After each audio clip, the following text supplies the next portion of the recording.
décryptage.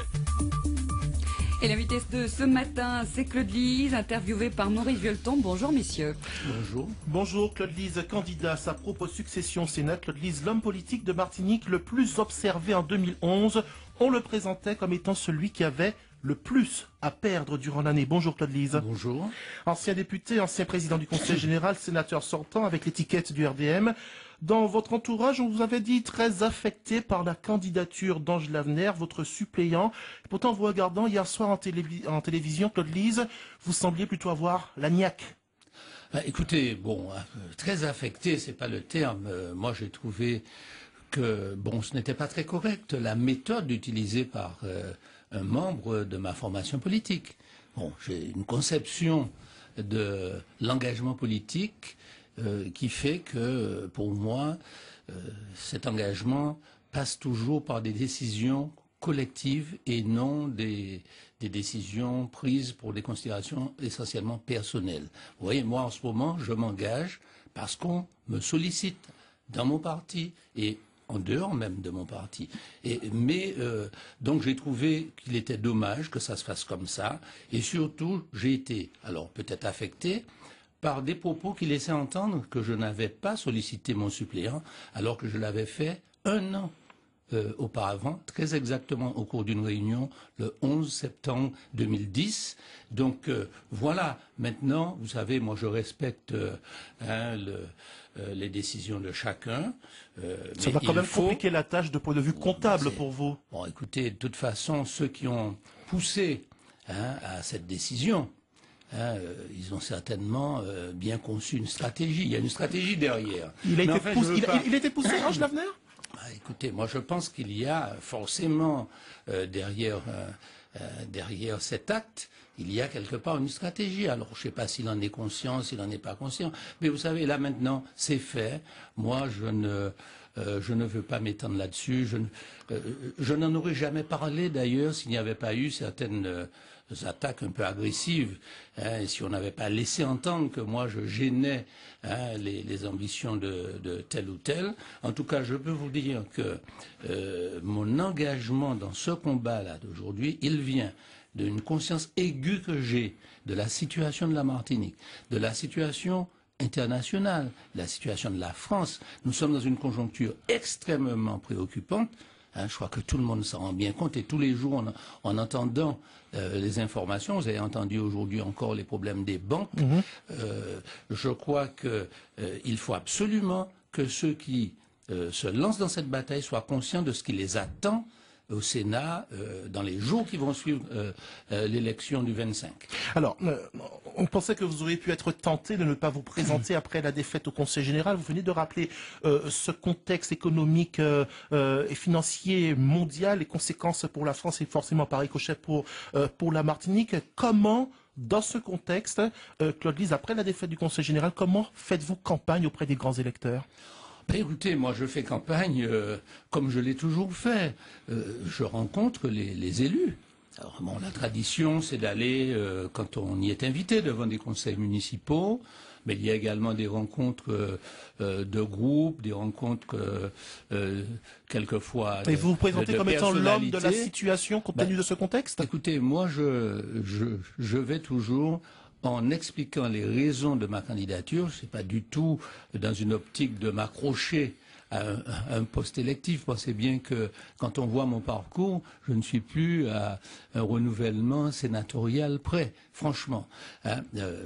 Les raisons, je les donne. La première raison, c'est précisément à cause de mon parcours politique, l'expérience accumulée, la connaissance des dossiers. Je crois que je suis un de ceux qui, depuis le plus longtemps, possède, à cause des responsabilités exercées, une connaissance approfondie des dossiers de la Martinique. D'autant plus, Claude Lise, d'autant plus que, sitôt après cette élection du 25 septembre, il y aura un enjeu majeur pour la Martinique, ce sera le budget au Sénat. Un nouveau venu risque de perdre pied complètement, selon vous ? Bon, écoutez, je pense que ceux qui seront élus, les deux sénateurs de la Martinique, puisque nous n'avons que deux, ils vont se trouver plongés dans la semaine qui suit l'élection, dans le débat de la loi de finances. C'est un débat très technique. Il ne s'agit pas simplement d'aller dire nous voulons ceci, nous voulons cela. Il faut avoir une expérience des procédures parlementaires. L'enjeu est très grand pour la Martinique. Mais il faut également pouvoir argumenter de manière précise. Et si vous voulez,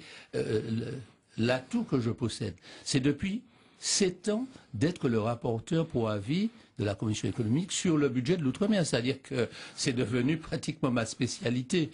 Donc je serai particulièrement à l'aise dans ce débat-là. Alors ça ne veut pas dire que pour autant, je vais pouvoir obtenir ce que je veux. Ce n'est pas ça. D'ailleurs, on ne va pas au Sénat avec un programme en disant je vais obtenir ceci, je vais obtenir cela. Ce que disent beaucoup d'autres candidats. Mais oui, mais il ne faut pas confondre ça avec des municipales ou des élections régionales ou des...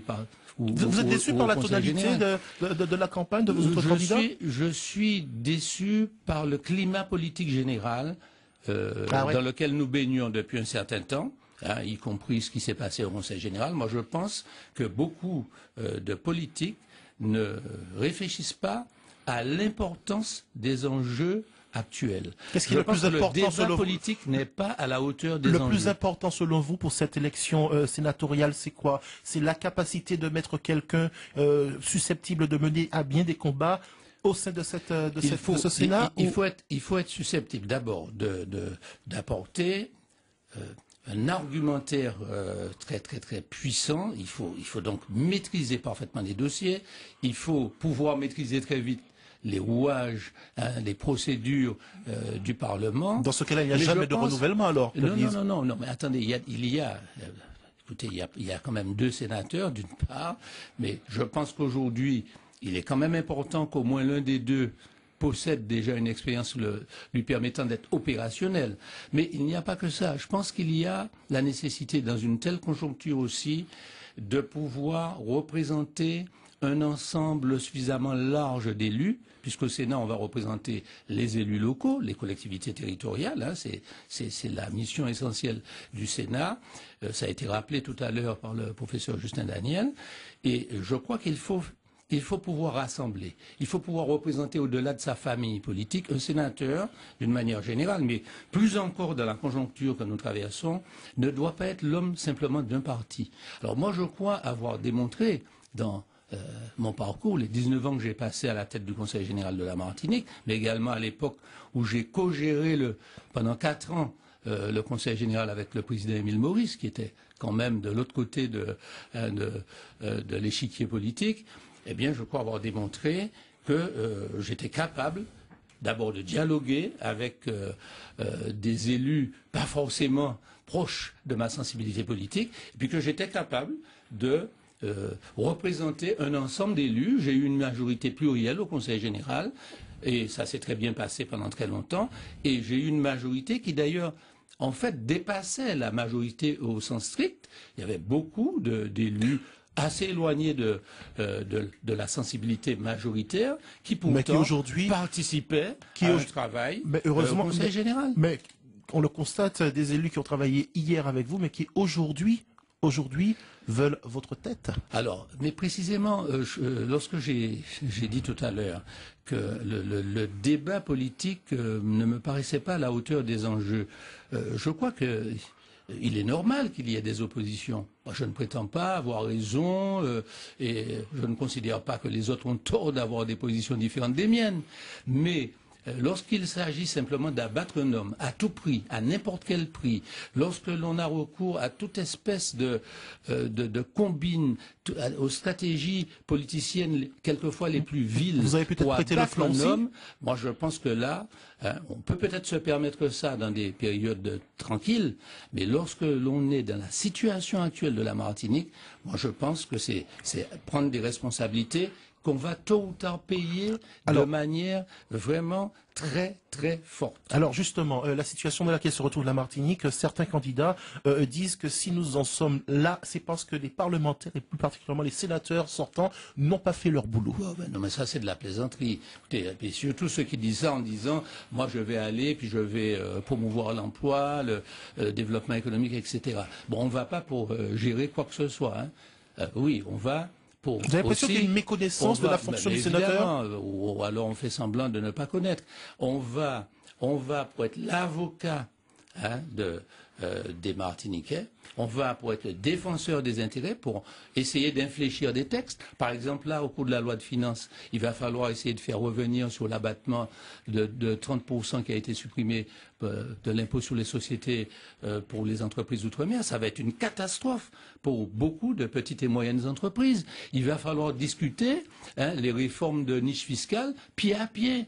Il va falloir réclamer davantage de moyens pour nos collectivités territoriales qui jouent un rôle extrêmement important en matière de commande publique, etc., etc. Et tout ça doit se faire avec des arguments, mais vous ne pouvez pas aller et dire je vais obtenir ça et les autres n'ont pas obtenu. Regardez le bilan que j'ai réclamé tout ça pendant des années, mais c'est pied à pied qu'on avance au Parlement. Claude Lise, qui s'appuie sur son expérience pour être candidat à sa propre succession. Merci d'avoir été avec nous ce matin, Claude Lise. Bonne journée. Merci.